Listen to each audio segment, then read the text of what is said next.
சந்திரனின் மைந்தன், நவ கிரகங்களுடைய இளவரசன்னு பெயர் கொண்ட புதன் பகவானை ராசி அதிபதியாக கொண்ட மிதுன ராசிக்காரர்களுக்கு வணக்கங்க. புதன் அப்படின்னாவே புத்திங்க. இதனால தான் மிதுன ராசிக்காரங்க எவ்வளவுதான் கஷ்டங்கள் வந்தாலும், எப்பேற்பட்ட இக்கட்டான சூழல் வந்தாலும் சரி, இவங்களோட புத்தி சாதுரியத்தால் மட்டும்தான் அதிலிருந்து இது நாள் வரைக்கும் கடந்து வந்துக்கிட்டு இருக்கீங்க. உங்களில் பல பேர் பல விதங்களில் நெருக்கடிகள் கொடுத்தாலும் அவங்க கொடுக்கக்கூடிய நெருக்கடி எல்லாமே ஒரு நொடி பொழுதுல நம்ம சின்ன பிள்ளைங்கள்லாம் விளையாடி பார்த்துருப்போம். டே நான் உன்னை ஏமாத்துறேன், நீ என்னையே ஏமாத்துற பாத்தியா, நான் சுட்ட தோசையை திருப்பி எனக்கே போடுற பாத்தியா அப்படின்னு பேசுவாங்க இல்லையா? அந்த மாதிரி மிதுன ராசிக்காரங்களுக்கு யாரெல்லாம் நெருக்கடி கொடுத்தாங்களோ அவங்களுக்கே தெரியாது திரும்ப அவங்களுக்கு அந்த நெருக்கடிங்கிறது இவங்களால வருங்கிறது. மிதுனத்துடைய புத்தி சாதுரியம் அங்கதான் வேலை செய்யும். ஆனா வேணும்னே பண்ண மாட்டாங்க, அவங்களுக்கு புரிய வைப்பாங்க. இதுதான் மிதுனம். எனக்கு பட்ட வழி உனக்கு கொஞ்சம் புரியட்டுமே, அப்பதான் என்ன கஷ்டப்படுத்துறியோ இல்லையோ மற்றவங்களை கஷ்டப்படுத்தாம ஒதுங்கி நிப்ப. ஸோ இதுதான் மிதுனம். அப்ப மிதுன ராசிக்காரங்க குறும்புக்காரங்களா? மிதுன ராசிக்காரங்க பார்த்தீங்கன்னாக்கா விளையாட்டு பிள்ளைகளா அப்படின்னாக்கா அதுவும் கிடையாது. பயங்கர புத்திசாலிங்க, திட்டமிட்டு செயல்படக்கூடியவங்க. அப்படி பார்த்தா மிதுன ராசிக்காரங்களா எல்லாருமே பயங்கர கோடீஸ்வரர்களா இருப்பாங்க போல அப்படின்னு கேட்டீங்கன்னா அதுவும் கிடையாது. அழகா திட்டம் போடுவாங்க, அழகா செயல்படுத்துவாங்க. ஆனா பார்த்துக்கலாம் அப்படிங்கிற மாதிரி எல்லாமே தெரியும். அதை இவங்களுக்காக அந்த கோர்வையா பயன்படுத்துறதுல மிதுனம் தோத்து போறீங்க இல்லையா? ஒரு விஷயத்தை எடுக்கிறீங்க, அழகா திட்டம் போடுறீங்க. ஆனா இதுவே வேற ஒருத்தவங்க வராங்கப்பா, இந்த ஒர்க்கு முடிக்கணும், இது எப்படி முடிக்கணும்னு தெரியல, யாரை பார்க்கணும்னு தெரியலன்னு சொன்னா உட்கார்ந்த இடத்துல இருந்து இந்த பிரச்சனை எப்படி சார்ட் அவுட் பண்ணணும், இதை இப்பவே யாரை பார்த்தா முடியும் அப்படிங்கிற அளவுக்கு எல்லாத்தையும் அழகா கன கச்சிதமா ஸ்கெட்ச் போட்டு முடிச்சும் கொடுப்பீங்க. ஆனா அது நமக்குன்னு வரப்போ பார்த்துக்கலாம், அதுதான் நமக்கு தான் எல்லாமே தெரியுமே அப்படிங்கிற மாதிரி. ஸோ இதனால தான் மிதுனம் இது நாள் வரைக்கும் அப்படி ஒரு படி எட்டு வைக்கிறது, பின்னாடி பார்த்துக்கலாம் அப்படின்னு சொல்லிட்டு பின்னாடி ஒரு 4 அடி பின்னாடி வருது. இப்படி தான் இருக்கு. நம்ம இப்படி இருக்கக்கூடிய பட்சத்தில் நம்ம எங்க மேலே வந்துருவோமோ அப்படின்னு சொல்லிட்டு ஒரு சில உறவுகள் இருக்கு இல்லையா? ஒரு சிலையில் எல்லா உறவுகளுமே கீழே தள்ளி தள்ளி விளையாடிட்டு இருக்காங்க. அது நமக்கு தெரிஞ்சும் அவங்களால நம்ம என்ன பண்ணிட முடியும்? எந்த ஒரு விஷயமும் நம்ம கிட்ட மைனஸா நிக்குது. ஸோ இப்படி தினம் தினம் போராடக்கூடிய வாழ்க்கையை மட்டுமே வாழ்ந்துட்டு இருக்கக்கூடிய மிதுன ராசிக்கு தலைப்பு பார்த்திருப்பீங்க, எச்சரிக்கை. உங்களை அடையாளம் இல்லாம ஒழிக்க பார்க்கக்கூடிய சொந்தங்கள் மிதுன ராசிக்காரங்களே எழுதி வச்சுக்கோங்க, இதெல்லாம் நடக்க போகுது. அப்படி என்னம்மா நீ வேற பயம் புடுத்துற? அப்ப என் சொந்த பந்தங்கள் இந்த மாதிரி சூழ்ச்சி பண்றவங்கள எங்களை அழிக்கணும்னு நினைக்கிறப்ப அந்த கடவுள் எல்லாம் என்ன பண்றாங்க? அதுக்கு தாங்க கடவுள் மாதிரி தான் ஒருத்தர் உங்களுக்கு உறவா உங்களுடைய உண்மையான உறவுகள் கிட்ட இருந்து உங்களுக்கு பாதுகாப்பு கொடுக்க போறார். அது யாரு, எப்ப வர போறார், எந்த மாதிரியான பாதுகாப்பு உங்களுக்கு கொடுக்க போறார், அவரால் ஏதாவது அதிர்ஷ்டம் கிடைக்க போகுதா?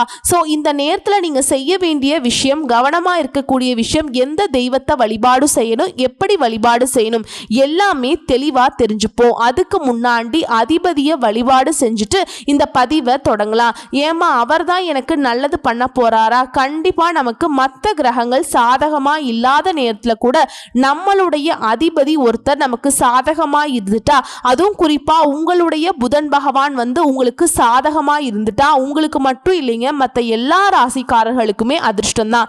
ஏன்னா எப்பேற்பட்ட இக்கட்டான சூழலையும் அந்த புத்தி சாதுரியம் அவங்கள பாதுகாத்துரும். ஒரு நொடி பொழுதுலேயே குப்பையில் இருக்கக்கூடிய நீங்க கோபுரத்துக்கு ஏற முடியும். அதற்கான காரணம் இவர்தான். அவரை வணங்கி ஓம் கஜத்வஜாய வித்மகே சுகஸ்தாய தீமகி தன்னோ புத பிரச்சோதயா. என்னம்மா மந்திரம் இது? இந்த மந்திரத்துடைய அர்த்தம் என்ன அப்படின்னு கேட்டீங்கன்னா, பொன் கிடைச்சாலும் புதன் கிடைக்காதுன்னு சொல்லுவாங்கல்ல. அத்தனை பெருமை மிக்க புதன் பகவானை எங்களுடைய வாழ்க்கையில இருக்கக்கூடிய கஷ்ட நிலையையும் நஷ்ட நிலையையும் மாத்தி கொடுங்க.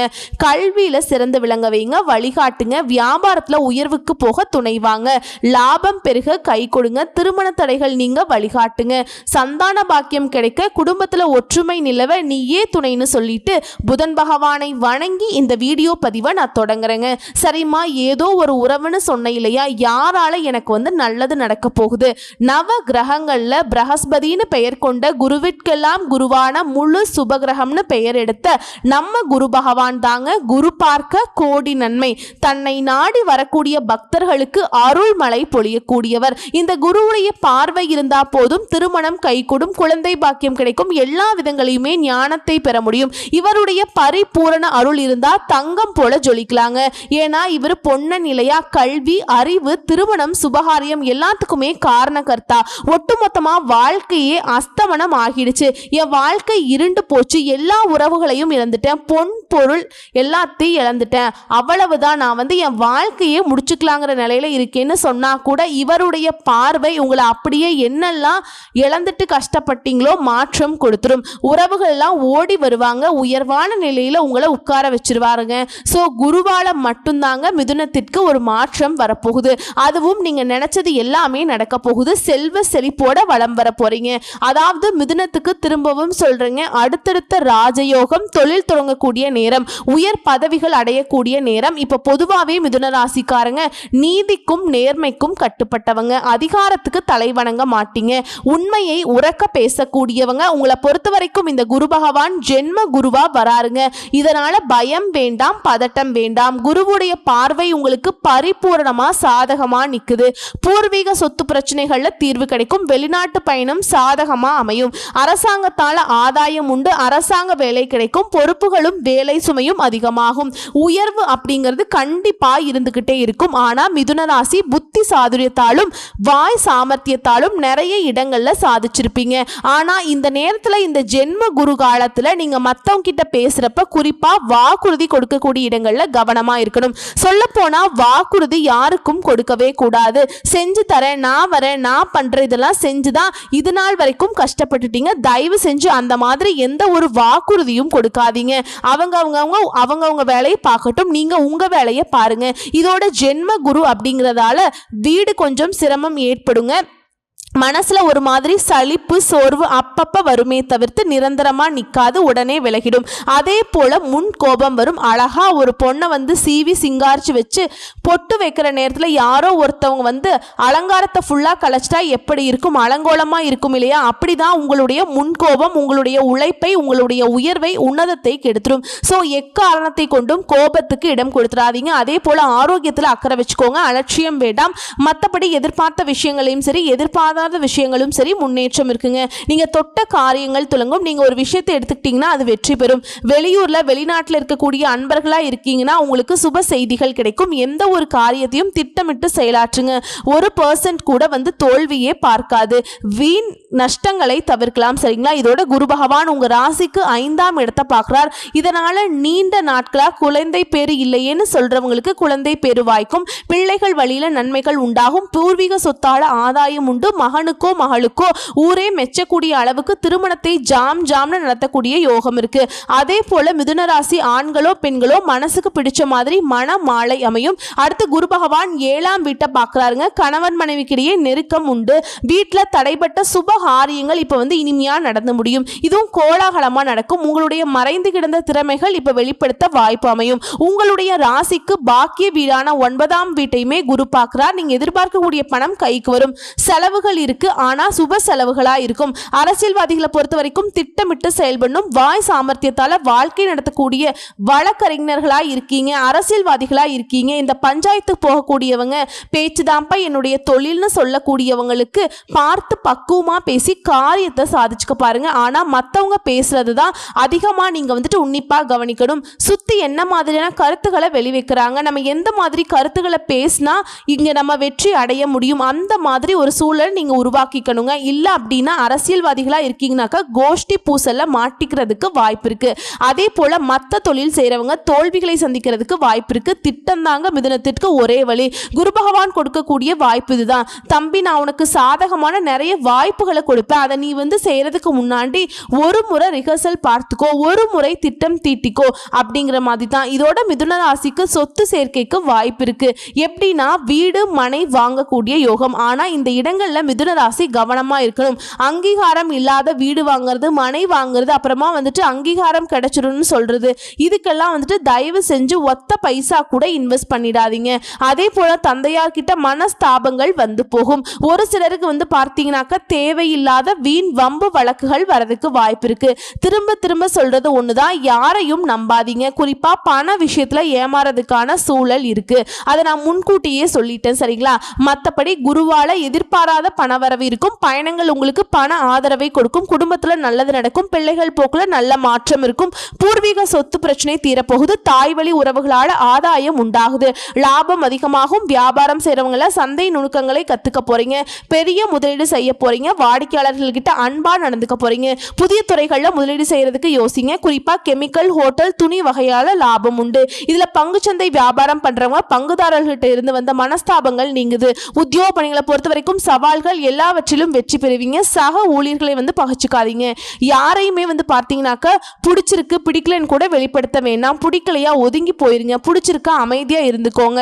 உன்னை பிடிக்கும்னு கூட சொல்லக்கூடாது. அதே போல நீண்ட நாட்களாக எதிர்பார்த்த பதவி, சம்பள உயர்வு கண்டிப்பா கிடைக்கும். கணினி துறையில் இருக்கவங்களுக்கு உயர்வு உண்டு. ஆனா கண் பிரச்சனை வரதுக்கு வாய்ப்பு இருக்கு. தூக்கம் இல்லாம போறதுக்கு வாய்ப்பு இருக்கு. அதை கொஞ்சம் பார்த்துக்கோங்க. மற்றபடி நினைச்சது எல்லாமே முடிச்சுப்பீங்க. கலைஞர்களுக்கெல்லாம் விமர்சனங்களை ஒதுக்கி வச்சுட்டு போதுங்க. உங்களுடைய வளர்ச்சிங்கிறது யாராலையுமே தடுக்க முடியாது. அந்த அளவுக்கு உயர்வை கொடுக்கும். ஸோ ஒட்டுமொத்தமா தடைகள் எதுவாக இருந்தாலும் சரி சமாளிக்கக்கூடிய தைரியத்தை கொடுத்து குரு பகவான் உங்களுக்கு பக்க பலமா நிற்கிறார். இதோட சனி பகவான் உங்களுக்கு சாதகமா நிற்கிறார். 10ஆம் இடத்துல சனி இருக்கிறதுனால புதிய தொழில் தொடங்குவதற்கான யோகம் இருக்குங்க. எந்த அளவுக்கு உழைப்பு போட்டீங்களோ அந்த அளவுக்கு உயர்வு உண்டு. கடினமான உழைப்புக்கு அபரிவிதமான யோகம் உண்டாகும். மற்றபடி எல்லா கிரகங்களுமே சாதகமாக தாங்க இருக்காங்க. நல்ல பலன்கள் அதிகமாக கிடைக்கும். திரும்பவும் சொல்றேங்க, மிதுன ராசிக்காரர்களுக்கு இந்த குரு பயிற்சிங்கிறது மனதிற்கு மகிழ்ச்சியையும் முன்னேற்றத்தையும் கௌரவத்தையும் ஏற்படுத்தக்கூடிய காலகட்டமாக இருக்க போகுது. ஸோ உங்களை பொறுத்த வரைக்கும் இந்த குரு பகவான் தரக்கூடிய மாற்றத்தையும் முன்னேற்றத்தையும் நிரந்தரமா நீங்க அனுபவிக்கணும்னு நினைச்சா அனுதினமும் நீங்க வழிபாடு செய்ய வேண்டிய தெய்வம் வைத்தீஸ்வரரை வழிபாடு செய்ய நீங்க நினைக்கிறது எல்லாமே நினைக்கும். நீங்க நினைச்ச காரியங்கள் எல்லாமே கைக்குடி வரும். இதுல ஆரோக்கியத்துல கவனம் வச்சுக்கோங்கன்னு சொன்னேன் இல்லையா? முடிஞ்ச அளவுக்கு முழு உடலையும் பரிசோதனை செய்யறது சிறப்புங்க. ஹார்மோன் பிரச்சனை சின்னதா ஒரு பிளாக் வருது, முதுகு, கழுத்து, இதயத்துல கோளாறு ஏற்படுறதுக்கு வாய்ப்பு இருக்கு. மற்றபடி அமோகமான காலகட்டம். இடமாற்றம், மனை மாற்றம், வீடு மாற்றம், தொழில் மாற்றம், உத்தியோக மாற்றம் எல்லாமே உண்டாகும். பண தட்டுப்பாடு நீங்கும். பிள்ளைகள் விஷயத்துல ஏற்றம் உண்டு.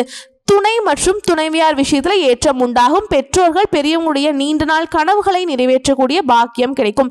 வெளிநாட்டில் இருக்கவங்களுக்கு எல்லாம் பெற்றோர்களை கூடவே கூட்டிட்டு போயிட்டு அவங்க கூட நேரம் செலவழிக்கக்கூடிய அளவுக்கு சாதகமான சூழல் அமையும். தொழிலை பொறுத்த வரைக்கும் பிரிந்து போன தம்பதிகள் எல்லாம் இப்போ ஒன்று சேரக்கூடிய காலகட்டம். இதுல மிதுன ராசி மனைவியாக இருந்தீங்கன்னா கணவருக்கும், கணவராக இருந்தீங்கன்னாக்கா மனைவிக்கும் அதிர்ஷ்டம் உண்டாகும். பிள்ளைகளுடைய படிப்பு, தொழில், உத்தியோகம், வியாபாரத்துல அதீத முன்னேற்றம் ஏற்படும். பிள்ளைகளால பெருமை சேரும். ஸோ ஒட்டுமொத்தமாக மிதுன ராசிக்காரர்கள் வீட்டில் சுபகாரியங்கள் நடக்கும். சந்தோஷத்துக்கு குறைவில்லை.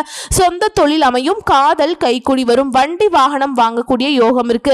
அதாவது மிதுன ராசி என்னன்னா, கனவுகள் மனசுல இருந்துச்சோ, வீடு கட்டணுமோ, தொழில் அமையணுமா, வேலைக்கு போகணுமா, வெளிநாட்டுக்கு போகணுமா, இல்லை சொந்த பந்தங்கள் கூட சந்தோஷமா இருக்கணுமா, எதுவாக இருந்தாலும் அதாவது உங்க எண்ணங்கள் திட்டமிட்ட நீங்க அதை செயல்பட முயற்சி பண்ணா அதுவே போதுங்க. நீங்க ஒரு 8 வச்சா குரு பகவான் 100 முன்னாடி கொண்டு போய் நிறுத்திடுவார். ஸோ வாய்ப்புங்கிறது மிதுனத்திற்கு அருமையா வாக்கப்பட்டிருக்கு. பயன்படுத்திக்கோங்க. பயன்படுத்தக்கூடிய வகையில மட்டும்தான் அது ஏற்றத்தை கொடுக்க போகுதா, இறக்கத்தை கொடுக்க போகுதா? இல்ல கண்டிப்பா இறக்கத்தை ஒரு நாளும் கொடுக்காதுங்க. என்ன கஷ்டப்படுறீங்களோ அதே மாதிரி தான் இருக்க முடியும். கிணத்துல போட்ட கல்லு மாதிரி வாழ்க்கை அப்படியே இருக்கும். ஸோ மிதுன ராசி இனியாவது விழிப்புணர்வோட செயல்படுங்க. எல்லாத்துக்கும் ஒரு விஷயத்தை நான் குறிப்பிட்டு சொல்றேங்க, எழுதி கூட வச்சுக்கோங்க. என்னன்னா, உறவுகளால மட்டும்தான் நம்ம வாழ்க்கை நாசமா போகுதுன்னு நினைக்கிறீங்க. உறவுகள் மட்டும் இல்லைங்க, உங்க கூட உறவாடக்கூடிய நட்புல இருந்தும் அக்கம் பக்கம் வீட்டார்ல இருந்து சுத்தி இருக்கக்கூடிய எல்லாராலையுமே ஏதாவது ஒரு வகையில உங்களுக்கு பாதிப்பு வரும். இதை நீங்க எந்த அளவுக்கு நிதர்சனத்தோடு அணுகுமுறையை மாற்றி வாழ்க்கை இன்னைக்கு இப்படிதான் இருக்கணும், ஒரு நாளிலிருந்து 1 மணி நேரத்திலிருந்து திட்டமிட்டு செயல்பட வாழ்க்கை சிறக்கும், வாழ்க்கை ஜொலிக்கும். இதோட ஒவ்வொரு வியாழக்கிழமைகளும் குரு வழிபாடு கட்டாயம் மிதுனத்துக்கு பண்ணியாகணுங்க. அதே போல புதன்கிழமைகள்ல விஷ்ணு பகவானை வழிபாடு செய்யணும். சரிங்களா? இந்த 2 தெய்வத்துடைய வழிபாடு மிதுனத்திற்கு அதிர்ஷ்டத்தை அள்ளி கொடுக்கும். குரு பிரம்மா, குரு விஷ்ணு, குருதேவோ மகேஸ்வரக, குரு சாட்சா பரபிரம்மா, தஸ்மை ஸ்ரீ குருவே நமக. என்னங்க மிதுன ராசிக்காரங்களே, குரு வழிபாடு செஞ்சிடலாமா? புதன் பகவானை நம்ம கூட வச்சுக்கலாமா? வரக்கூடிய வாய்ப்புகளை மட்டும் கரெக்டா பயன்படுத்திட்டீங்கன்னா மட்டும் போதும். வாழ்க்கையில ஈஸியா முன்னேறிடலாம். வாழ்த்துக்கள். நன்றி. வணக்கம்.